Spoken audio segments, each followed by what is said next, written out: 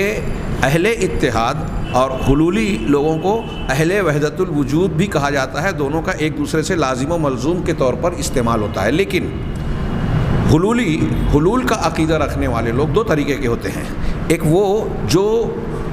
اللہ کے مخصوص بندوں، اس کو مقید یا خصوصی حلول کہتے ہیں، یعنی ایسے لوگ جو مخصوص لوگوں کے بارے میں یہ عقیدہ رکھتے ہیں کہ اللہ کی ذات ان میں حلول کر گئی، جیسے نصارہ حضرت عیسیٰ علیہ السلام کے بارے میں عقیدہ رکھتے ہیں۔ بعض غالی روافظ حضرت علی رضی اللہ تعالیٰ عنہ کے بارے میں عقیدہ رکھتے ہیں کہ اللہ تعالیٰ حضرت علی کے اندر آ گیا۔ اسی طریقے سے صوفیوں میں سے بعض جو اس طرح حلولی عقیدہ رکھتے ہیں، حلاجیہ جن کو کہا جاتا ہے، منصور ابن حلاج کے بارے میں کہتے ہیں نا کہ وہ کہتا تھا انا الحق، میں الحق ہوں، یعنی میں اللہ ہوں، اللہ میرے اندر آ گئے، نعوذ باللہ۔ ہاں، ویسے تو آج کے زمانے میں بعض علماء محققین یہ کہتے ہیں کہ صوفیوں کے جتنے بھی سلسلے پائے جاتے ہیں، ہاں، سارے سلسلوں میں چاہے وہ پہلے مرحلے میں اظہار اس بات کا نہ کریں کہ وہ وحدت الوجود اور حلول کا عقیدہ رکھتے ہیں، لیکن جتنے سلسلے ہیں اہل سلاسل میں تمام کے یہاں حلول اور وحدت الوجود کا عقیدہ پایا جاتا ہے۔ یہ اور ایک عام بات ہے صوفیوں کے یہاں، اور صوفیوں کے ان اثرات سے بہت سارے وہ لوگ جو بظاہر صوفی نہیں ہیں وہ بھی اس کے قائل نظر آتے ہیں۔ جیسے ابھی میں تذکرہ کروں گا کہ ہمارے اخوانیت کے قائل اور ایک امام سید قطب صاحب، یہ بھی اپنی تفسیر میں گویا وحدت الوجود اور حلول کے عقیدے کی ستائش، تعریف اور اس کو برحق قرار دیتے ہیں۔ ہم اس پر تھوڑی سی آگے گفتگو کریں گے۔ میں یہ عرض کرنا چاہتا ہوں کہ کچھ لوگ مخصوص لوگوں میں حلول کے قائل ہیں کہ ہمارے شیخ کے اندر اللہ آ گئے، جیسے اہل تصوف، اور بعض لوگ کہتے ہیں کہ تمام لوگوں میں اللہ تبارک و تعالیٰ کی ذات نے حلول کر لیا۔ تو یہ حلول عامہ عمومی سطح پر ماننے والے لوگ جب ایسا مانتے ہیں ان کو ہم کہہ سکتے ہیں کہ یہ وحدت الوجود کے قائل ہیں۔ نتیجے کے اعتبار سے وہ یہی کہہ رہے ہیں کہ وجود ایک ہو گیا، اللہ کا اور مخلوق کا وجود ایک ہو گیا۔ اور جو لوگ مخصوص لوگوں میں مان رہے ہیں کہ حضرت عیسیٰ میں اللہ تعالیٰ ہے، نعوذ باللہ، یا حضرت علی میں ہے، یا منصور ابن حلاج یا ایسے بعض مشائخ کے اندر آیا، تو وہ ان کو ہم اہل وحدت الوجود تو نہیں کہہ سکتے، لیکن وہ ایک حیثیت سے خالق اور مخلوق کی دوئی کو ختم کرتے ہیں، تو ان کے لیے حلول یا اتحاد کی بات کہی جا سکتی ہے، یہ تعبیر استعمال کی جا سکتی ہے۔ لیکن جو وحدت الوجود کے قائل ہیں وہ اتحاد اور حلول کے بھی قائل ہوئے ہیں۔ یہ تھوڑا سا فرق میں سمجھتا ہوں کہ میں نے جو ہلکی سی بات بیان کی اس کا وہ ذہن نشین ہو گئی ہوگی۔ شیخ الاسلام علامہ ابن تیمیہ اس سلسلے میں بیان کرتے ہیں، اس کا تذکرہ کرنے کے بعد اس کا حکم بیان کرتے ہیں کہ ان حلولی اور اتحادی لوگوں میں سے بعض ایسے ہیں جو حلول اور اتحاد کو بعض شخصیتوں کے ساتھ خاص کرتے ہیں، یا بعض انبیاء کے ساتھ، جیسے مسیح علیہ السلام کے تعلق سے حضرت عیسیٰ کے بارے میں عیسائی اور نصارہ مانتے ہیں، یا بعض صحابہ کے بارے میں جیسے غالی شیعہ حضرت علی کے بارے میں، یا بعض شیوخ کے بارے میں جیسے حلاجیہ اور ان کے علاوہ کچھ لوگ ہیں، یا بعض بادشاہوں کے تعلق سے اس قسم کا تصور کرتے ہیں۔ بعض مشرکین میں اس قسم کے عقیدے پائے جاتے ہیں، جیسے ساسانی خاندان جو ایران کا اہل سلطنت اور اہل اقتدار حکمراں خاندان تھا ساسانی، ان کے بارے میں زرتشتی یا وہاں کے اہل مذاہب یہ سمجھتے تھے کہ ہمارے یہ حکمراں جو ہے ساسانی خاندان کے افراد یہ سورج دیوتا کی نسل سے ہیں، اور سورج دیوتا، سورج نعوذ باللہ اللہ کے یا خالق کے مظاہر میں سب سے بڑا مظہر ہے۔ تو گویا وہ ان کے اندر الوہیت کا تصور اور ربوبیت کا تصور مانتے تھے۔ تو بعض بادشاہوں کے بارے میں، بعض تصویروں کے بارے میں، اور کسور المردے جیسے بعض امرد اور بے ریش و بال ہمارے ہاں جو بدھسٹ لوگ ہیں ان کے یہاں بھی ایسا مانا جاتا ہے کہ گوتم بدھ جو ہے وہ الہ کی حیثیت سے حلول کر کے آئے تھے، ان کے اندر الہ تھا، اور ان کے یہاں جو لاما ہوتے ہیں تو ان گوتم بدھ کے ماننے والے جو بعض طبقات ہیں اپنے لاماؤں کے بارے میں اسی قسم کا عقیدہ رکھتے ہیں، حلول والا۔ ہاں، اور ان میں کا ایک شخص کہتا ہے کہ انا انظر الی صفات خالقی واشهدها فی هذه السورہ، کہ میں اپنے خالق کی صفات کو ہاں اپنے پیدا کرنے والے کی صفات کو دیکھ رہا ہوں اور اس کا مشاہدہ کر رہا ہوں اس شکل و صورت میں. تو کسی خاص شخصیت کو مان لیا کہ اس کے اندر ہم اللہ کی صورت دیکھ رہے ہیں. ہاں کہہ رہے ہیں کہ والکفر فی ھذا القول ابین من ان یخفی علی من یؤمن باللہ ورسولہ. اس قسم کے قول یا عقیدے کے سلسلے میں علامہ ابن تیمیہ کہہ رہے ہیں کہ کفر بالکل واضح ہے ایسے شخص پر جو اللہ اور رسول پر ایمان رکھتا ہے، اس کے لیے یہ بالکل واضح کفر ہے. اور اسی طرح انہوں نے یہ بات بھی کہی اس کو بیان کرنے کے بعد کہ حاصل کلام یہ ہے کہ علامہ ابن تیمیہ کے اس قول کو بغور سے مات فرمائے. وہ کہتے ہیں فلا خلاف بین الامہ ان من قال بحلول اللہ فی البشر، کہ امت کے درمیان اس معاملے میں کوئی اختلاف نہیں ہے کہ جو شخص اللہ تبارک و تعالیٰ کے انسان کے اندر حلول کا عقیدہ رکھتا ہے واتحادہ بہ، اور اس بات کا عقیدہ رکھتا ہے کہ خالق اور مخلوق متحد ہو گئے، وَأَنَّ الْبَشَرَ يَكُونُ إِلَٰهًا، اور انسان اس طریقے سے الہ کے درجے میں ہو جاتا ہے. جب اس کے اندر اللہ آ گیا تو وہ الہ کی حیثیت رکھنے والا ہو گیا، تو اور یہ الہہ اور معبودوں میں سے بن گیا. تو جو شخص ایسا عقیدہ رکھتا ہے، امت کے درمیان اس بات میں کوئی اختلاف نہیں ہے کہ وہ کافر اور مباح الدم ہوگا، یعنی ایسا کافر جس کا خون جائز ہو سکتا ہے اگر کوئی شخص ایسا عقیدہ رکھتا ہے. اور ہمارے یہاں بہت سارے لوگ جو قرآن حدیث کو ماننے کا، یعنی گویا اللہ اور رسول کو ماننے کا دعویٰ کرتے ہیں، ان کے یہاں آج تصوف کے راستے سے، رفض و تشیع کے راستے سے اس قسم کا باطل عقیدہ جو سراسر اور کھلا ہوا کفر ہے وہ پایا جاتا ہے. ہمارے یہاں کچھ لوگ شیخ ابن عربی اور ابن فارس کے تعلق سے بحث کرتے ہیں کہ وہ کافر تھے یا نہیں تھے، اور اس کی بنیاد، اس سلسلے میں جو اختلاف ہے تو اس کی بنیاد محقق علماء کہتے ہیں کہ دراصل اہل تصوف جو ہے وہ کچھ اجمالی اور مبہم قسم کی عبارتیں استعمال کرتے ہیں اپنے اس باطل عقیدے کو بیان کرنے کے لیے. عوام کے سامنے اس قسم کی فلسفیانہ بحث اختیار کرتے ہیں کہ اس کی تعویل کر سکیں یا اس کا معنی اور مفہوم واضح نہ ہو پورے طریقے سے، جس کی وجہ سے بہت سارے لوگ ان کے دام فریب میں آ جاتے ہیں. اور بعض علماء بھی یہ بات کہتے ہیں کہ چونکہ وحدت الوجود کا عقیدہ کچھ ایسے گہرے فلسفیانہ مباحث پر مشتمل ہے، اس میں اس طرح کی باریکیاں ہیں کہ عوام بلکہ بہت سارے خواص اسے سمجھ نہیں پاتے. امداد اللہ مہاجر مکی صاحب نے کہا کہ وحدت الوجود کا عقیدہ برحق ہے، لیکن چونکہ عارفین اسے بہت سارے عارفین سمجھ نہیں پاتے تو عوام اس کو کیا سمجھ پائیں گے. لہٰذا اس سمجھ نہ پانے کے پردے میں وہ اس کو گویا جواز بناتے ہیں کہ ہمارے بہت سارے بڑے بڑے مشائخ جو اس کے قائل ہیں تو یہ درست ہوگا. لیکن ساری بحثوں سے قطع نظر قرآن اور حدیث کوئی چیستہ یا معمہ نہیں ہے، یہ حق کو بالکل صاف صاف بیان کرتا ہے. اور قرآن و حدیث نے خاص طور سے توحید کے مضمون کو، اللہ تبارک و تعالیٰ کے اس کے اسماء، صفات، ذات، ہر اعتبار سے وحدہ لا شریک ہونے کے عقیدے کو بالکل صاف ستھرا واضح بیان کیا ہے. تمام انبیاء کرام کی دعوت کی یہ بنیاد تھی. اس میں کوئی الجھن پیچ اور الجھاؤ نہیں رکھا کہ لوگوں کی سمجھ میں نہ آئے وحدت الوجود کے اس فلسفیانہ عقیدے کی طرح، اور نہ ہی عقیدہ توحید کوئی فلسفیانہ اور منطقیانہ مسلک ہے کہ اس کو سمجھنے میں دقت و دشواری ہو. یہ جس طرح پڑھے لکھے آدمی کو آسانی سے سمجھ میں آ سکتی ہے اس کے درجے اور معیار کے مطابق، اسی طریقے سے ایک جاہل اور بغیر پڑھے لکھے آدمی کو بھی جس کا عقل و شعور سلامت ہے اسے آسانی سے سمجھ میں آ سکتی ہے. اس میں کوئی دو رائے نہیں ہے. قرآن اور حدیث لوگوں کی ہدایت کے لیے آیا ہے، اور اس ہدایت نے توحید کے مضمون کو، عقیدے کے مضمون کو بالکل واضح بیان کیا ہے. اب اس میں فلسفیانہ گفتگو کر کے الجھاؤ پیدا کرنا اور پھر اس سلسلے میں ایسی باتیں پیش کرنا جو قرآن اور حدیث کے مضامین سے کھلے طور سے ٹکراؤ رکھتی ہے، اور پھر اس کے بعد یہ کہنا کہ ہماری سمجھ میں نہیں آتی اس لیے ہم اس کو نہیں کہیں گے، اس لیے درست بات نہیں ہے. بہت سارے علماء محققین نے، آج عرب علماء کی آپ کتابیں پڑھیں، ان محققین نے، علامہ بقائی اور دوسرے بڑے بڑے علماء اور مفسرین کے اقوال نقل کیے ہیں کہ جن کو شیخ اکبر کہا جاتا ہے ابن عربی، اس کی کتاب فتوحات مکیہ، فصوص الحکم، ان کتابوں میں جو عبارتیں موجود ہیں ہم اس کے ظاہری الفاظ اور معنی کی بنیاد پر،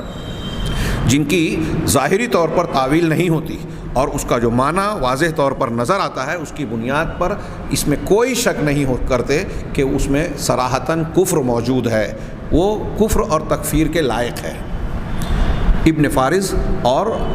ابن عربی کے اقوال یا عقائد جو وحدت الوجود اور حلول پر مشتمل ہیں، ان کی تعویل نہیں کی جا سکتی، جس میں دوسری معنی اور مفہوم کی گنجائش نہیں ہے۔ اس کی بنیاد پر ان کے لیے، ان عقائد کے ماننے والوں کے لیے کفر کے علاوہ اور کوئی بات نہیں کہی جا سکتی۔ یہ اہل تحقیق نے بالکل صاف صاف کہا۔ اب ایسے عقیدے کو فلسفیانہ بحث میں لپیٹ کر قرآن اور حدیث کے معنی اور مطالب میں ہیج پیچ کیا جاتا ہے۔ جیسے ابھی ہم نے پڑھا استوا، اس کا معنی بدل کر کچھ بیان کیا گیا۔ واللہ وہو معکم اینما کنتم، اللہ تمہارے ساتھ ہے تم جہاں کہیں بھی ہو۔ میں نے اس سے پہلے بیان کیا کہ اللہ کا ساتھ ہونے کا مطلب کیا ہے۔ ساتھ ہونے میں ایک معنی ہوتا ہے اختلاط، جیسے کہا جاتا ہے اللبن مع الماء، دودھ پانی کے ساتھ۔ تو دودھ اور پانی ملا ہوا ہوتا ہے، ممتزج ہوتا ہے، ایک دوسرے سے ملا ہوا رہتا ہے، مختلط ہو جاتا ہے، ان کے اندر اختلاط ہو جاتا ہے۔ کیا اللہ تبارک و تعالیٰ اور مخلوق کے درمیان اس قسم کے اختلاط کا معنی ہو سکتا ہے؟ ناممکن بات ہے۔ لغت میں یہ معنی پایا ضرور جاتا ہے، لیکن خالق و مخلوق کے لیے یہ معنی نہیں ہو سکتا۔ ساتھ کا یہ معنی، جیسے ہم ایک آدمی کے ساتھ ہے، آپ میرے ساتھ ہیں، میں کہتا ہوں کہ ہم اور آپ ساتھ ہیں، تو یہاں ساتھ کا مطلب کیا ہے؟ کیا ہم دونوں ایک دوسرے کے اندر داخل ہو گئے، دودھ اور پانی کی طرح مل گئے؟ نہیں، بلکہ سنگت کے معنی میں ہے۔ اور کبھی ایسا بھی ہوتا ہے کہ ہم قریب بھی نہیں ہیں، ایک آدمی اس شہر میں ہے، ایک آدمی دوسرے شہر میں ہے، فون کے ذریعے، خط کے ذریعے سے وہ کہتا ہے، آدمی اس دوسرے آدمی سے کہتا ہے کہ تم یہ جو کام کر رہے ہو میں اس سے متفق ہوں، اور اس کام میں، اس تحریک میں، اس معاملے میں میں تمہارے ساتھ ہوں۔ تو میں تمہارے ساتھ ہوں یعنی تمہاری تائید کرتا ہوں، تمہارا تعاون کروں گا، اس معاملے میں میں جو مدد کر سکتا ہوں وہ مدد کروں گا، یہ ساتھ کا معنی ہے۔ اہل علم نے عربی زبان کے لغت کے حوالے سے یہ بیان کیا کہ ساتھ کے یہ جو الگ الگ معنی ہے، مل جانا یعنی امتزاج و اختلاط، سنگت یعنی معیت، ساتھ ہونا کسی کے ساتھ اور سنگت اختیار کرنا، یا کسی کی تائید اور موافقت کرنا، یہ معیت کے جتنے معنی ہیں یہ سب لغوی اعتبار سے مع کا حقیقی معنی ہے، مجازی یا لغوی معنی نہیں ہے۔ تو اب کچھ لوگ کہتے ہیں کہ اللہ تبارک و تعالیٰ نے جب کہا کہ اللہ تمہارے ساتھ ہے تو اس کا حقیقی معنی یہ ہے کہ اللہ اپنی ذات کے ساتھ تمہارے پہلو بپہلو ہے، ہر جگہ پر موجود ہے۔ چنانچہ اس قسم کا معنی کرتے ہوئے انہوں نے قرآن کے بہت سارے مضامین کو، اللہ تبارک و تعالیٰ کے ناموں کو نہ صرف رد کیا بلکہ ان کی تحریف کی، اس کو الٹ پلٹ دیا۔ ابھی ہم جس نام کو پڑھ رہے ہیں العلی، وہو العلی العظیم، العلی کے مقارن اللہ تبارک و تعالیٰ کا نام ہے الظاہر، ان ناموں کے معنی کو بھی انہوں نے بدل دیا۔ یہ جن لوگوں کا تذکرہ پڑھا پچھلے دروس میں نے تذکرہ کیا کہ جو اہل اتحاد ہے، جو حلولی ہے، اور جو معطلہ جہمیہ ہیں، یہ الگ الگ قسموں کے لوگ یہ اللہ تبارک و تعالیٰ کے ان ناموں کا انکار کرتے ہیں، ان کی باطل اور فاسد تعویل کرتے ہیں۔ اب یہ لوگ جو یہ کہتے ہیں کہ اللہ ہر جگہ ہے، اللہ ہر جگہ ہے، جب یہ کہتے ہیں تو ان کا ایک قول ہے، ان کی کتابوں میں، موسوعہ میں اسے نقل کیا ہے صاحب موسوعہ نے، کہ جب اللہ تبارک و تعالیٰ ہر جگہ ہے، کائنات کے ہر مقام پر ہے، تو پھر کس کے اوپر ہے اللہ؟ علی من یعلو، کہ اللہ تعالیٰ کس کے اوپر ہوگا جبکہ اللہ تبارک و تعالیٰ ہر چیز کے ساتھ ہے، ہر چیز کے اندر موجود ہے۔ ظاہر سی بات ہے کہ یہ بالکل باطل اور ناقابل قبول بات ہے۔ یہی ہم ایک معنی یہ بھی دیکھتے ہیں کہ اللہ تبارک و تعالیٰ کے نام الاول، الآخر، الظاہر، الباطن، اس کی بھی لوگوں نے تعویل کی اور اس کو اپنے معنی سے ہٹا دیا۔ یہاں میرے سامنے ایک کتاب ہے شیخ ربیع کی، اس میں سید قطب جو اخوانیت کے ایک ستون ہیں حسن البنا کے بعد، اور قطبی ایک ان کا فرقہ بن گیا، ان کی تفسیر فی ظلال القرآن اور ان کی بعض کتابیں التصویر الفنی اور اس طرح کی جو دوسری کتابیں ہیں، اس میں جو ان کے عقائد ہیں ان کا جائزہ لیا گیا ہے اس کتاب میں۔ اس میں وہ کہتے ہیں، شیخ کہتے ہیں کہ سید قطب اپنی تفسیر میں اللہ تعالیٰ کے یہ فرمان هو الاول والآخر والظاہر والباطن وهو بكل شيء علیم، کہ اللہ تبارک و تعالیٰ الاول ہے۔ ہم نے اس کی تفسیر پیچھے پڑھی کہ اول وہ جو ہر پہلے سے پہلے چیز سے پہلے ہے، یعنی ہمیشہ سے ہے، اس سے اول، اس سے پہلے کوئی چیز نہیں۔ آخر کہ اسی کے لیے بقا ہے، ہمیشگی ہے۔ آخر سے آخر وجود کے بعد بھی دراصل کوئی ہے تو اللہ تبارک و تعالیٰ ہی ہے۔ اس کی اولیت، اس کی آخریت ایک دوسرے کے منافی نہیں ہیں۔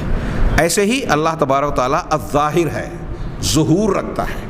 اب اس کا معنی کچھ لوگوں نے کہا کہ صرف معلوم اور علم کے اعتبار سے ظاہر ہے، دلائل کے اعتبار سے ظاہر ہے۔ یہ اس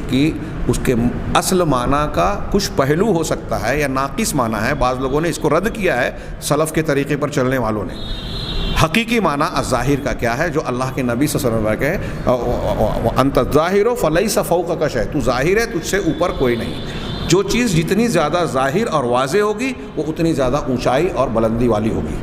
تو گویا ظاہر اور علو، اللہ کا اوپر ہونا، یہ ایک دوسرے سے ملا ہوا ہے، ایک دوسرے کا مقتضا اور تقاضا ہے۔ چنانچہ یہاں یہ کہا گیا، اور باطن جو کہا گیا کہ اللہ باطن ہے، تو کچھ لوگوں نے ترجمہ کیا پوشیدہ، کچھ لوگوں نے کیا مخفی۔ باطن وہ جو نظر نہ آئے، کچھ لوگوں نے ترجمہ کیا کہ جو اندر ہے۔ چلو ٹھیک ہے، باطن کے لفظ کے اعتبار سے، لیکن یہاں معنی کیا ہے جو نبی کریم صلی اللہ علیہ وسلم نے انتہائی زبردست انداز میں مختصر سی عبارت میں بیان کیا، وہ انت الباطن ولیس دونک شیء، تو باطن ہے، تجھ سے زیادہ دون، تجھ سے زیادہ قریب، تجھ سے زیادہ نزدیک کوئی اور نہیں ہے۔ تو اللہ ہر مخلوق کے قریب سے قریب تر ہے، اس کی شہرک سے بھی زیادہ قریب ہے۔ مطلب شہرک سے بھی زیادہ قریب ہے کیسے؟ اس کے چھپی سے چھپی چیز کو جانتا ہے، اس کے تمام مخفی اور کھلی ہوئی چیزوں کا علم رکھتا ہے۔ اللہ تبارک و تعالیٰ کے لیے کوئی غیب نہیں ہے، کوئی باطن نہیں ہے۔ تو اللہ تبارک و تعالیٰ ظاہر، اس کی تفسیر کرتے ہوئے ایک لمبی عبارت نقل کی ہے فی ظلال القرآن سے، جس میں اللہ سید قطب جیسے شخص، انہوں نے وحدت الوجود کی گویا ستائش کی، صوفیوں کے عقیدے کا ذکر کر کے اس کو تعریف کے انداز میں اسے بیان کیا۔ یہ کہتے ہیں ان کے درمیان کی میں عبارت کرتا ہوں، حقیقتاً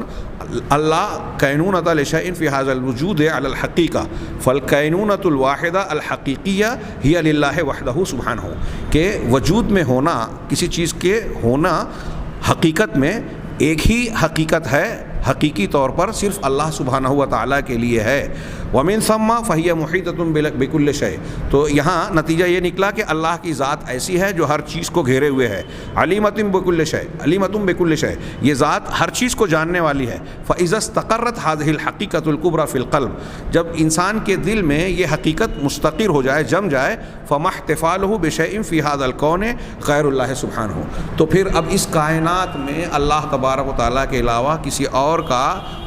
موجود ہونا، احتفال کہتے ہیں محفل میں ہونا، یعنی اس کائنات کی محفل میں گویا اللہ کی وجود کے علاوہ کوئی وجود نہیں ہے۔ اور وکل شیء لا حقیقت لہ ولا وجود، اور جتنی بھی چیزیں ہیں ان کی کوئی حقیقت نہیں ہے اور ان کا کوئی وجود نہیں ہے۔ آگے کچھ عبارت بیان کرنے کے بعد اگلے پیراگراف میں کہتے ہیں شیخ کہ وَلَقَدْ أَخَذَ الْمُتَصَوِّفَ، کہ صوفیوں نے اسی حقیقت، بنیادی اور سب سے بڑی حقیقت کو اختیار کیا، وَحَامُوا بِهَا وَفِيهَا، اسی کے ساتھ اور اسی کے ارد گرد انہوں نے چکر لگایا، وَسَلَكُوا إِلَيْهَا مَسَالِكَ شَتَّىٰ، اور اس کی طرف مختلف راستے اور مسلک اختیار کیے۔ بعضهم قال، ان میں سے بعض کا کہنا یہ ہے،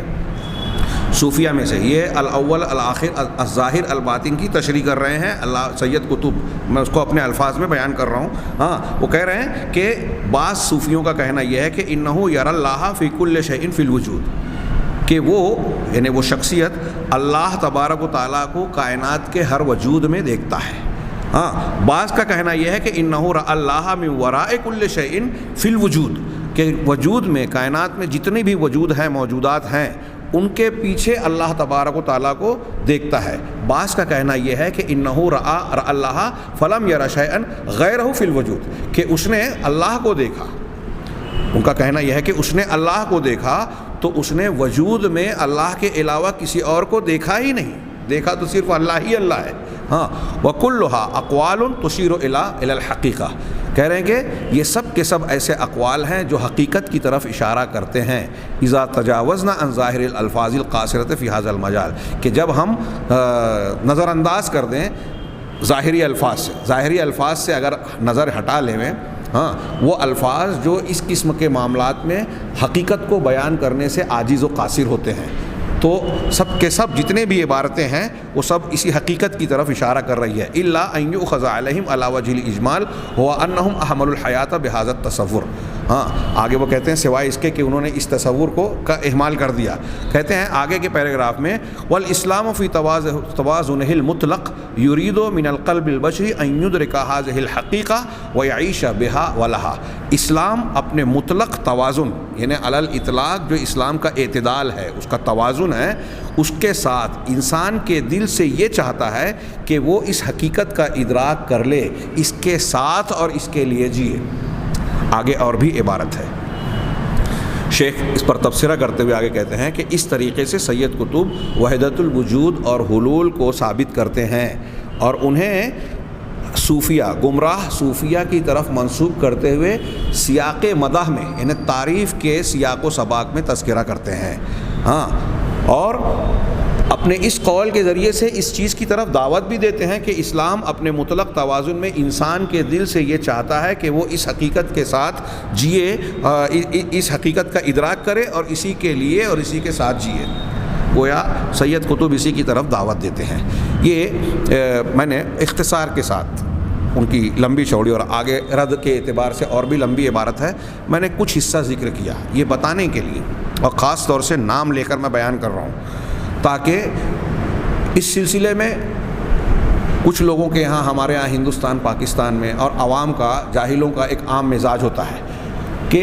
شخصیات کے ذریعے سے وہ دین کو اختیار کرتے ہیں، حق کو پہچانتے ہیں. ارے اتنی بڑی شخصیت ہے، جب وہ اتنے بڑے ہیں تو وہ جو مان رہے ہیں وہ صحیح ہے. یہاں اس حقیقت کو شیطان فراموش کروا دیتا ہے کہ صرف انبیاء کرام علیہم الصلاۃ والسلام کی ذات بابرکات ایسی ہوتی ہیں جو معصوم ہیں، جن کی کوئی بھی بات جو ثابت شدہ ہو انسان کے لیے قبول کر لینا لازم اور واجب ہے. اللہ کے نبی کے علاوہ،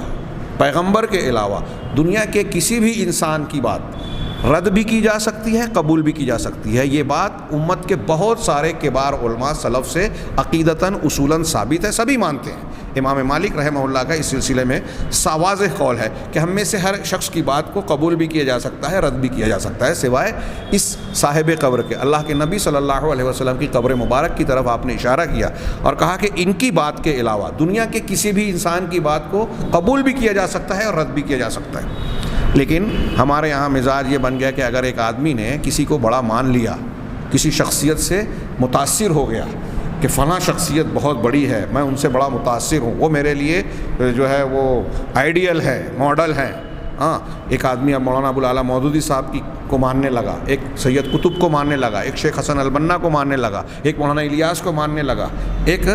فلاں بزرگ اور ایک فلاں بزرگ کو ماننے لگا، ایک کسی مفتی کو ماننے لگا. تو اب جس کو ہم مان رہے ہیں اندھے ہو کر مان رہے ہیں کہ ان کی جو بھی بات ہے اب اس کو صحیح ہو یا غلط ہم قبول کر لیں. اگر ان کی کوئی غلطی واضح طور پر ہمارے سامنے آ بھی گئی تو لوگ جو ہے معتقدین جو ہیں، مریدین جو ہیں، اس کی تعویل کرتے ہیں. اور پھر اہل تصوف نے تو یہاں راستہ ہی بند کر دیا اعتراض کرنے کا کہ بھائی مرید کا کام شیخ پر اعتراض کرنا نہیں ہے، بلکہ مرید کو شیخ کے سامنے اس کے ہاتھ میں ایسے ہی ہونا چاہیے جیسے میت غسل دینے والے کو نہلانے والے کے ہاتھ میں ہوتی ہے. اگر نہلانے والا اسے الٹ پلٹ رہا ہے یا کوئی اس کے ساتھ حرکت کر رہا ہے تو میت مردہ اس کو کچھ نہیں کہتا. ایسے ہی مرید کو شیخ کے ہاتھ میں ہونا چاہیے. تو اس کا نتیجہ کیا نکلا کہ اب شیخ نے چاہے جو حکم دیا ہو اسے قبول کر لیا جائے. اگر وہ گندے کاموں کا بھی حکم دے رہا ہے کہ آپ کپڑے اتار کے لیٹ جائیں، یہ میں نہیں کہہ رہا ہوں، اللہ کے گھر میں بیٹھا ہوں، صرف فحاشی کے طور پر نہیں، ان کی کتابوں میں ایسی ایسی باتیں ہیں جس کو میں اللہ کے گھر میں نقل بھی نہیں کر سکتا. اور پھر گندے کام کر کے اپنے مریدوں کے سامنے شیخ یہ کہتے ہیں کہ تم جو کرتا ہوا مجھے دیکھ رہے ہو، حقیقت میں وہ میں نہیں کر رہا ہوں. یہاں طریقت کے نام پر شرعی احکامات کو رد کر دیا گیا کہ ہم طریقت پر چلنے والے ہیں. یہ شریعت جو ہے یہ چھلکا ہے، یہ جاہلوں کے لیے ہے کہ اللہ نے یہ کہا، رسول نے یہ کہا. ہاں، نماز پڑھنا، روزہ رکھنا، فلاں اور فلاں، جو گہرائی میں چلا جاتا ہے، جو طریقت کے اعلیٰ مدارج پہ چلا جاتا ہے، اس کے اوپر شریعت کے یہ احکامات ساقط ہو جاتے ہیں. انتہائی خطرناک قسم کی گمراہی ہے یہ. نبی کریم صلی اللہ علیہ وسلم مرض الموت میں ہیں، آخری وقت میں بار بار بے ہوش ہو رہے ہیں اور آپ کہہ رہے ہیں الصلاۃ الصلاۃ، اٹھ رہے ہیں تو نماز کے لیے جانا چاہ رہے ہیں. آخری وقت میں 2 لوگوں کے کاندھے پر سہارا لے کے نماز پڑھنے کے لیے گئے. جب آپ کسی صوفی سے یہ کہو گے کہ تم کہتے ہو کہ تمہارا شیخ جو ہے نماز نہیں پڑھتا تھا، ہاں، اور اللہ کے رسول صلی اللہ علیہ وسلم پر نہیں ہوئی تو کہا یہ شریعت تھی اور وہ طریقت تھی۔ اگر طریقت کا درجہ شریعت سے اونچا ہے تو کیا نبی کریم صلی اللہ علیہ وسلم سے اس پیر صاحب کا درجہ بلند ہو گیا جن پر نماز ساخت ہو گئی، جن پر روزہ فرض نہیں رہ گیا؟ ایسے ہمارے یہاں کتنے لوگ آج اپنے بزرگوں کو مانتے ہیں کہ ان کے لیے روزہ نہیں ہے، ان کے لیے نماز نہیں ہے۔ جب ہم یہ کہتے ہیں تو وہ کہتے ہیں کہ نہیں، ان پر ان کا معاملہ الگ ہے، شریعت کا معاملہ الگ، طریقت کا معاملہ الگ۔ یہاں تک کہ ان کی کتابوں میں یہ اقوال بھی پائے جاتے ہیں کہ ان کے بعض مشائخ کا درجہ انبیاء کے درجے سے اونچا ہے، نعوذ باللہ من ذالک۔ علامہ ابن تیمیہ اور دوسرے اہل علم نے یہ بیان کیا ہے دلائل کی روشنی میں کہ اگر دنیا کا کوئی مسلمان کہلانے والا شخص کسی بھی نبی کے مقابلے میں، چاہے وہ کم درجے کا پیغمبر ہو، جو نبی ہے جس کا قرآن و حدیث سے نبی ہونا ثابت ہے، اس کے مقابلے میں اگر کسی غیر نبی کو اس سے بہتر مانے تو وہ کافر ہو جائے گا، کیونکہ قرآن حدیث کے صریح اور واضح دلائل سے یہ بات ثابت ہے کہ انبیاء کرام علیہم الصلاۃ والسلام کا درجہ تمام انسانی جمعیت میں، پورے انسانی معاشرے میں قیامت تک پیدا ہونے والے لوگوں میں سب سے اونچا ہے۔ انبیاء میں پھر جو رسول ہیں، رسول میں جو اولو العزم رسول ہیں، اولو العزم میں 2 خلیل ہیں، 2 خلیل میں جو خاتم النبیین ہیں، ان کا درجہ بدرجہ اہل سنت والجماعت کے عقیدے کی تفصیل کو میں نے اختصار کے ساتھ بیان کیا۔ تو بات کہاں سے کہاں تک جاتی ہے جب آدمی اس گمراہی کو اختیار کرتا ہے۔ شریعت کا گویا پوری بساط ہی الٹ دی گئی تصوف کے نام پر۔ قرآن اور حدیث سے جس چیز کو ثابت کرنے کے لیے پیغمبر جن چیزوں کی تعلیم دینے کے لیے آئے تھے اس کو بالکل پلٹ دیا گیا۔ اور یہاں جو ہمارے یہاں اہل تحقیق اور عقلانیین کہلا رہے ہیں، یہ بھی دراصل اہل سیاست تھے، عوام اور جمہوریت والے اثرات سے متاثر تھے، اس لیے ان کے یہاں ایک مزاج یہ پایا جاتا ہے، یہ اخوانیت اور جماعت اسلامی کے مزاج میں، کہ لوگوں کے سامنے وہ پیش کیا جائے جو لوگوں کی طلب ہے، لوگوں کے مزاج کے موافق چیز پیش کی جائے۔ ہاں، اتحاد کے نام پہ لوگوں کو خوش کرنے کے لیے جیسا ماحول ہے ویسا عقیدہ اور دین اختیار کر لیا جائے۔ ہاں، عید میلاد النبی کا جلوس نکل رہا ہے تو شیخ حسن البنا صاحب اس جلوس میں نکل گئے، نعتیہ کلام جس میں شرکیہ کلام ہے وہ بھی پڑھنے لگے، کتابوں میں یہ چیزیں محفوظ ہیں۔ ہاں، اسی طریقے سے ہم ہندوستان کے لوگوں کو دیکھتے ہیں، حکومت اور الیکشن کا پیریڈ ہے تو حکومت اور سیاست کی مصلحت کی بنیاد پر شرعی احکامات کو جو ہے پس پوش ڈال دیا اور لیڈی امیدوار کی جو ہے تائید کر دی مولانا ابوالعلا مودودی صاحب نے، فاطمہ جناح کی۔ ایسے ہی عقیدے کے معاملے میں ایک دنیا کو دیکھ رہے ہیں ہم کہ ہندوستان، پاکستان میں اور بہت سارے دوسرے ممالک میں بھی، جیسے لبنان ہے، دوسری جگہوں پہ، مصر میں، یہ تصوف کے مختلف سلسلے پائے جاتے ہیں اور اس کی جڑیں بڑی مضبوط نظر آتی ہے۔ اور تصوف دراصل یہ اسلام کے خلاف سازش کی بنیاد پر پیدا کیا گیا۔ اس کے تانے بانے رافضیت سے اور باطنیت سے ملتے ہیں۔ باطنیہ کا وجود ہی اسلام کو نقصان پہنچانے کے لیے کیا گیا، اور اس کا ایک ثبوت لوگ پیش کرتے ہیں کہ باطنیت اور رافضیت سے اس کا تعلق ہے کہ تصوف کے جتنے بھی سلسلے آپ دنیا میں پائیں گے سب کا سلسلہ جا کے اہل بیت سے جڑتا ہے۔ اور باطنیہ کا یہ ایک مقصد اور ٹارگیٹ تھا کہ عام مسلمانوں کو اگر ہم چاہتے ہیں کہ اپنے دام فریب میں ان کو پھانسیں، ان کو گمراہی کا شکار بنائیں، تو ہم اگر کوئی بات کہیں گے کہ قرآن یہ کہتا ہے، حدیث یہ کہتی ہے، تو وہ نہیں مانیں گے۔ ہم اگر یہ کہیں گے کہ قرآن کا یہ معنی ہے، حدیث کا یہ معنی ہے، یہ اہل بیت کے فلاں امام صاحب کا کہنا ہے اور ہم اس امام کی تقلید کرتے ہیں، اس امام کے پیچھے چل رہے ہیں، تو اہل بیت کے نام سے، اہل بیت کے افراد کے اور ان کے ائمہ کے نام سے اگر کوئی بات کہی جائے تو عام مسلمان اسے آنکھ بند کر کے قبول کر لیتا ہے، اس کی تحقیق نہیں کرتا۔ یہ عقیدت اور اندھی تقلید کے مزاج کی بنیاد پر وہ بغیر جانے بوجھے صرف انتصاب کی بنیاد پر اسے قبول کر لے گا۔ اور آج مسلمانوں میں ایسی بہت ساری چیزیں رائج ہیں جو صرف بڑے ناموں کی طرف نسبت کر کے لوگوں میں رائج کر دی گئی۔ اب اگر ہم یہ کہتے ہیں سید قطب صاحب وحدت الوجود کے عقیدے کے قائل تھے، یہ سورہ حدید کی آیت والاول والآخر والظاہر والباطن کی تفسیر میں ان کے یہاں آپ اٹھا کے دیکھ لیں فی ظلال القرآن میں۔ اسی طرح سورہ اخلاص قل هو اللہ احد، ہم آگے انشاءاللہ اس کی بھی تفسیر پڑھیں گے، اس کی تفسیر میں بھی انہوں نے صراحتاً وحدت الوجود کے عقیدے کی تائید کی ہے۔ لیکن جب آپ اخوانیوں سے اور جماعت اسلامی کے لوگوں کے سامنے پیش کریں گے تو بجائے اس کے کہ وہ یہ مانے کہ یہ خطا ہو گئی ہے، جیسا کہ میں نے عرض کیا نا کہ بڑے نام ہیں، اب جو جس کو مان لیا تو جن شخصیتوں پر کوئی شخص عقیدت کا پردہ چڑھا دیتا ہے تو وہاں اپنے آپ کو اندھا بنا لیتا ہے۔ اب ان کی غلطیوں کو بھی صحیح بنانے کی کوشش کرتا ہے. میرے سامنے جو کتاب ہے شیخ ربیع کی، میں اگر اسے پیش کروں تھوڑی علمی قسم کی بات ہو جائے گی. بات سننے والوں کو شاید وہ بات جو ہے ایسا لگے کہ مولانا ایسی باتیں چھڑ رہے ہیں جو ہم کو سمجھ میں نہیں آ رہی ہیں یا اس کی اتنی ضرورت نہیں ہے، لیکن طالبان علم کے لیے، اہل تحقیق کے لیے یہ ممکن ہے کہ وہ اس کتاب کی طرف رجوع کریں. اضواء اسلامیہ علی عقیدت سید قطب و فکری کہہ رہے ہیں، یہ شیخ ربیع بن ہادی بن عمیر المدخلی کی کتاب ہے، اس کی طرف رجوع کریں. بعض اس کے علاوہ دوسری کتابیں بھی ہیں جس میں اس کا جائزہ لیا گیا ہے، ان کے عقائد کا، اور ان کے تفسیر میں جو اغلاط اور غلطیاں ہوئی ہیں ان کی تفصیلات بیان کی گئی ہیں. تو کچھ لوگ سید عزام عبداللہ عزام اور ان کے اقوال کو انہوں نے نقل کیا کہ سید قطب کا دفاع کرتے ہوئے انہوں نے کہا کہ سورہ بقرہ میں انہوں نے وحدت الوجود کا انکار کیا. قرآن کے کئی مقامات پر انہوں نے خالق اور مخلوق کو الگ الگ کہا، اور پھر انہوں نے اس کا رد کرتے ہوئے کہا کہ سورہ بقرہ میں یہ بات کہی. اب سورہ حدید میں هو الاول والآخر والظاہر والباطن کے تحت وہ وحدت الوجود پیش کر رہے ہیں. تو کیا آپ یہ مانیں گے؟ ہاں، اس میں کچھ لوگوں نے تعویل کی کوشش کی کہ یہاں پہلے تھا، بعد میں ان کی تحقیق ہوئی اور ایسا ہوا اور ایسا ہوا. تو بعد والی بات کو پہلے والی کا ناسخ و منسوخ مانا جائے گا؟ یہ اللہ تبارک و تعالیٰ اور اس کے رسول کی شان ہوتی ہے کہ ان کے مختلف کلام اگر دو مقامات پر الگ الگ ہے تو ان کو ملایا جاتا ہے، تطبیق دی جاتی ہے. اور اللہ اور صرف رسولوں کی یہ شان ہوتی ہے کہ وہ اگر ان سے خطا ہو گئی تو ان کی فوراً اصلاح ہو جاتی ہے. باقی شخصیات سے اگر خطا ہوتی ہے تو ان کی خطا کو خطا مانا جاتا ہے، ان کے صحیح کو صحیح مانا جاتا ہے. اگر وہاں انہوں نے صحیح کہا ہے تو یہاں غلط کہا ہے. ہاں، اور پھر انہوں نے اور بھی جائزہ لیا اور ابن عربی، ابن فارس اور ان لوگوں کے اقوال کو، علامہ بقائی وغیرہ کے اقوال کی روشنی میں یہ بیان کیا ہے کہ یہ جو سید قطب کی صفائی میں جو کچھ لوگوں نے اس قسم کی باتیں بیان کی ہیں وہ قابل قبول اور علمی معیار کے اعتبار سے وہ مدلل اور مضبوط نہیں ہیں. بہرحال میں یہ عرض کرنا چاہتا ہوں کہ دیکھیے، سید قطب جیسا شخص، یہ تصوف والے بظاہر شخصیت نہیں ہے، لیکن تصوف کا اتنا گہرا اثر آج عالم اسلام پر ہے کہ ایسی شخصیات جو بظاہر محقق ہیں، تفسیر لکھ رہے ہیں، ہاں، وہ بھی اس سے متاثر ہوئے بغیر نہیں رہے. اور ہم ہندوستان پاکستان میں بہت بڑے بڑے شخصیات کو دیکھتے ہیں، اور عجیب بات یہ ہے کہ جو لوگ تصوف سے وابستہ ہوتے ہیں وہی انہی کو گویا ایک قسم کی شہرت اور تشہیر ملتی ہے. جو تصوف کی مخالفت کرتا ہے ہمارے یہاں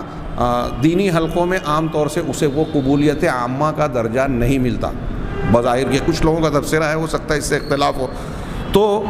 یہ ملحوظ رہے کہ اللہ تبارک و تعالیٰ کا یہ فرمان هو الاول والآخر والظاہر والباطن کی تشریح جو ہم نے پہلے پڑھی، اللہ کے نبی صلی اللہ علیہ وسلم نے جو اس کا معنی اور مفہوم بیان کیا، الظاہر کو اس کا معنی بیان کرتے ہوئے اس کی مخالف چیز کی ضد بیان سے وضاحت کی کہ وہ ظاہر ہے یعنی اوپر ہے، تو مطلب اس کے لیے نیچے ہونے کا کوئی معنی نہیں ہوتا، ظہور کے معنی ہے. اسی طرح باطن، اس میں اللہ تبارک و تعالیٰ کے علم کے احاطے کا ذکر ہے. گویا زمانی اور مکانی اعتبار سے اللہ تبارک و تعالیٰ نے ہر اعتبار سے احاطہ کر رکھا ہے. اب یہاں تھوڑا سا میں اشارہ کروں، سننے والے یہ سوچ سکتے ہیں کہ وحدت الوجود پر استدلال کرنے والے لوگوں نے مختلف قسم کی دلیلیں دی ہیں قرآن اور حدیث سے. ہم نے جو اس سے پہلے بہت سی دلیلیں پڑھی ہیں اس میں اس بات کا تذکرہ تو آ جاتا ہے کہ وحدت الوجود کسی بھی طریقے سے قرآن و حدیث کے موافق نہیں ہے. علامہ ابن عبد البر کا قول جو میں نے کل پڑھا تھا وہ اس سلسلے میں شاندار دلیل ہے کہ تم میں سے قرآن کی آیت جو انہوں نے پیش کی سورہ ممتحنہ کی غالباً کہ اللہ تبارک و تعالیٰ ہر چیز کا علم رکھتا ہے، اور تم میں 3 ہوتے ہیں تو اللہ چوتھا ہوتا ہے، 5 ہوتے ہیں تو اللہ چھٹا ہوتا ہے. ہاں، اور اللہ تبارک تعالیٰ تمہارے ہر بات کو جانتا ہے، قیامت کے دن تمہارے متعلق خبر دے گا. اس آیت کی تفسیر کرتے ہوئے کہتے ہیں کہ تمام اہل علم کا اس بات پر اتفاق ہے کہ اللہ عرش پر مستوی ہے اور اپنے علم کے اعتبار سے وہ سارے لوگوں سے قریب ہے. جو لوگ اس کے علاوہ دوسرا معنی کرتے ہیں، صحابہ اور تابعین میں جتنے علماء ہیں سب یہی کہتے ہیں کہ اللہ بذات عرش پر ہے اور کائنات کی ہر جگہ پر علم کے ساتھ ہے، احاطے اور قدرت کے ساتھ ہے. ہم نے اس معنی کو بار بار پڑھا. اب وحدت الوجود کے رد کے لیے کون سی دلیلیں ہیں؟ تو اس کی بے شمار دلیلیں ہیں. قرآن اور حدیث میں جتنی دلیلوں میں یہ کہا گیا ہے کہ آسمان اور زمین میں جو کچھ ہے سب اللہ کے لیے ہے، آسمان اور زمین میں جو کچھ ہے سب اللہ کی مخلوق ہے، آسمان اور زمین میں جو کچھ ہے سب کو اللہ تبارک و تعالیٰ پال رہا ہے، یہ جتنی بھی ایسی آیتیں ہیں وہ سب کے سب وحدت الوجود کا رد کر رہی ہے۔ وحدت الوجود کا معنی یہ کہ وجود ایک ہے، اللہ اور مخلوق مل گئے، ایک ہو گئے، لیکن یہ آیتیں یہ کہہ رہی ہیں کہ اللہ الگ ہے اور بندے الگ ہیں، خالق الگ ہے، مخلوق الگ ہے، رب الگ ہے، مربوب الگ ہے، مالک الگ ہے، مملوک الگ ہے، پوری کائنات اللہ کی مخلوق ہے۔ اور اللہ نے کہا لیس کمثلہ شیء، اللہ کے جیسی کوئی چیز نہیں ہے۔ اگر اللہ کے علاوہ کوئی چیز ہوتی ہی نہیں، سب اللہ ہی اللہ ہوتا، تو پھر کسی چیز کے اللہ کے مثل ہونے اور نہ ہونے کی کیا بات ہوتی۔ اسی طرح عقلی طور سے غور کریں کہ اگر اللہ تعالیٰ ہر چیز میں ہوتی، جیسے ہمارے اندر نعوذ باللہ اگر اللہ تعالیٰ جیسا کہ صوفیہ کہتے ہیں ہمارے اندر ہو، تو اس کا مطلب یہ کہ ہمارے اندر گندگی ہے، ہم حدود میں محدود ہیں، تو ہم جو ہے محدود ہو گئے، ہم گر گئے، اب ہماری موت ہو گئی، اللہ زندہ ہے، تو کوئی چیز جو دو مل کر ایک ہو گئی ہے، اس میں سے ایک حصہ مر گیا اور ایک حصہ زندہ ہے، کیا یہ عقلاً قابل قبول بات ہو سکتی ہے؟ ایسے اور بھی کئی عقلی استحالات ہوتے ہیں۔ تو ہر اعتبار سے وحدت الوجود یا حلول کا عقیدہ وہ قرآن و حدیث سے، اجماع امت سے، ان تمام دلیلوں سے جس میں اللہ تبارک و تعالیٰ کا مخلوق اور کائنات کے سب سے اوپر ہونا ثابت ہوتا ہے، ان تمام دلیلوں سے وحدت الوجود کا، حلول کا عقیدہ رد ہوتا ہے۔ اور سب سے بڑی بات یہ کہ یہ صراحتاً کفر پر دلالت کرتا ہے۔ اگر وحدت الوجود اور حلول کے عقیدے کو صحیح مان لیا جائے تو یہ ماننا پڑے گا کہ جتنے انبیاء کرام علیہم الصلاۃ والسلام نے اپنی قوموں کو توحید کی دعوت دی اور یہ کہا کہ اپنے معبودوں کو چھوڑ کر صرف اللہ کی عبادت کرو، ان سب لوگوں نے بلا وجہ کی محنت کی، بیکار کام کیا۔ کیوں؟ اس لیے کہ جب وحدت الوجود کا عقیدہ آپ مان رہے ہو اور آپ یہ کہہ رہے ہو کہ ہندو جس بت کی پوجا کر رہا ہے اس کے اندر بھی اللہ ہے۔ ہمارے یہاں جو وحدت الوجود والے، میں نے دیوبند کے مفتی صاحب کا حوالہ دیا تھا، ناندیڑ میں انہوں نے اسٹیج پر یہ بات بیان کی، اس کی ویڈیو کلپ آئی تھی۔ تو اگر آپ یہ کہہ رہے ہیں تو اب کوئی شخص فرعون کو پوج رہا ہے، کوئی درختوں کو پوج رہا تھا، کفار مکہ اپنے بتوں کو پوج رہے تھے،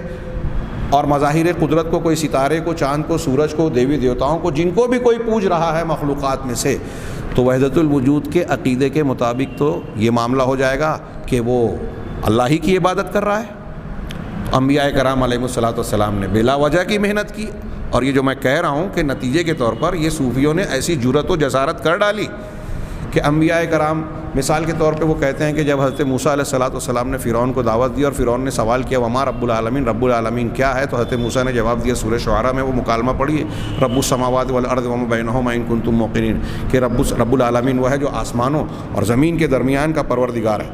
اگر تم یقین، اور ان کے درمیان جتنی چیزیں ہیں سب کا پروردگار ہے، اگر تم یقین رکھتے ہو، پورا مکالمہ ہے۔ تو صوفی حضرات کہتے ہیں کہ فرعون جو بات سوال کر رہا تھا موسیٰ علیہ الصلاۃ والسلام نے سمجھا ہی نہیں تھا۔ فرعون پوچھ رہا تھا کہ ما رب العالمین، رب العالمین کیا ہے، اور موسیٰ علیہ السلام جواب دے رہے تھے کس سوال کا، کہ رب العالمین کون ہے۔ یہ ان کی انتہائی جہالت، اور جہالت کے ساتھ اللہ اور اس کے پیغمبر کے خلاف ایک گستاخانہ قسم کی جرأت اور جسارت ہے۔ حضرت موسیٰ علیہ الصلاۃ والسلام فرعون کے سوال کو بھی سمجھ رہے تھے، اس کے مقصد کو بھی جان رہے تھے۔ پیغمبر سے زیادہ ذہین یہ کوئی بھی دنیا کا شخص نہیں ہو سکتا، کتنا بڑا بھی صوفی مشائخ ہو، ہوا میں اڑے پانی پہ چلے، چاہے جیسا دعویٰ کرے۔ تو بہرحال خلاصہ کلام یہ کہ وحدت الوجود اور حلول کے عقیدے نے گویا شریعت کی بنیاد کو ہی کھوکھلا کر دیا۔ جو لوگ ایسا مانتے ہیں وہ تمام کتابوں، تمام رسولوں کی بنیادی اور پہلی تعلیم توحید پر ضرب لگاتے ہیں۔ جو وحدت الوجود اور حلول کا عقیدہ رکھتا ہے وہ توحید پر نہیں ہے، اسلام کے عقیدے پر نہیں ہے۔ ایسا شخص ماننے والا، جیسا کہ علماء امت کا اتفاق ہے، وہ فلسفیانہ کتنی بھی بحث کرے، اگر وحدت الوجود اور حلول کو مان رہا ہے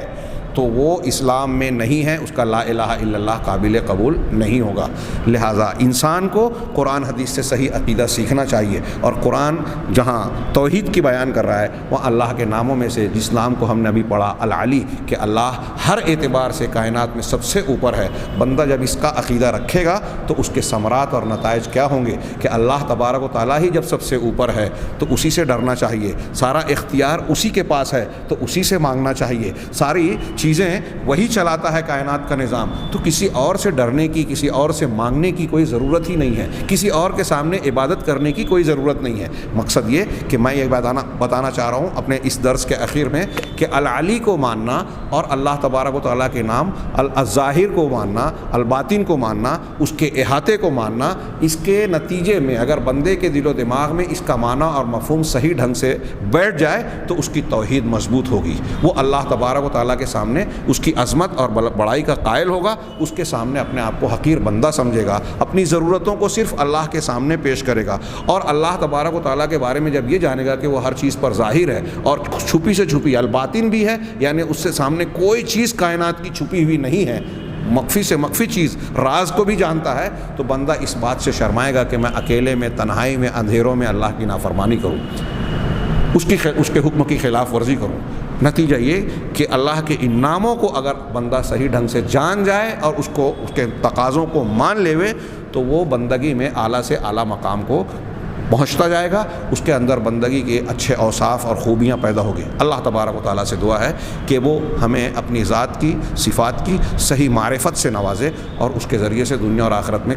کامیابی عطا فرمائے۔ وآخر دعوانا ان الحمد للہ رب العالمین۔